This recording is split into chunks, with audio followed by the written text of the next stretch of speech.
The call for an inclusive Saint Lucia has grown louder in recent years, but for Honorable Jeremiah Norbert, that call must be backed by real action, especially when it comes to the needs of persons with disabilities. At a recent pre-cabinet press briefing, the minister highlighted a pressing challenge faced by many differently abled citizens: the high cost and limited accessibility of prosthetic limbs, emphasizing that the prosthetics should never be treated as a luxury item. One other issue we've identified is persons with physical disabilities, like amputees. They have a challenge in accessing prosthetics. During the time during the course of the last year, we've been in consultation with the various groups involved and various stakeholders involved in disability and disability affairs, from the NCPD, the Blind Welfare Association, we've had several meetings in that regard.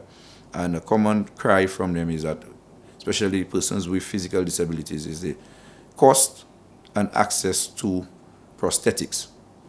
I mean, today I can stand before you comfortably because I was able to, fortunately for me, I was able to get a prosthetic, and that is the reason that I can stand. And I think every person in Saint Lucia, or everyone who has a physical disability, should be able to afford, because this is not a luxury, it is a necessity, and it can really help empower an individual. In response to these concerns, Norbert revealed that his ministry has already begun consultations with 2 agencies to explore options for improving access to prosthetics across the island. He assured the public that the aim is to develop a sustainable framework to support those in need. We have individuals who want to go to work, and they're unable to go to work because of their inability or their mobility issues. So we really want to solve that problem. Having said that, we've been in conversation and consultation with 2 agencies and other Saint Lucians who have shown an interest for persons with disability, and we've been able to identify a location. Very soon we'll be able to make a public announcement about the location.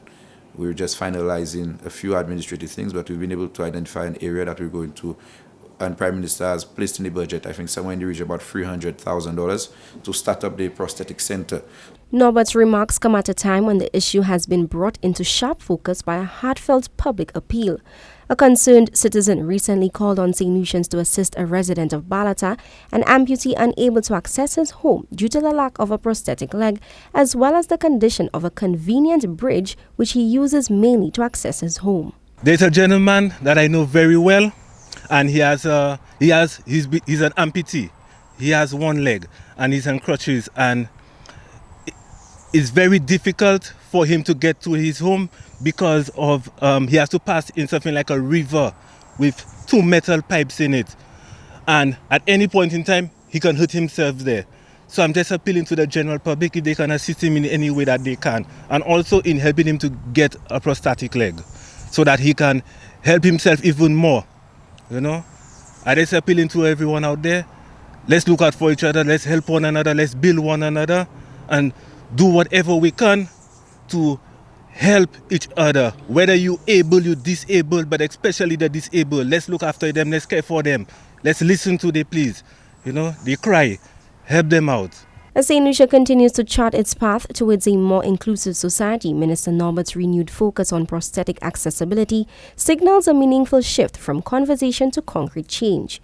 For individuals like the Balata resident and many others quietly enduring similar struggles, the hope is that these efforts won't just remain promises, but will soon translate into policies that restore independence, mobility, and dignity. For Choice News Now, I am Kishana Smith.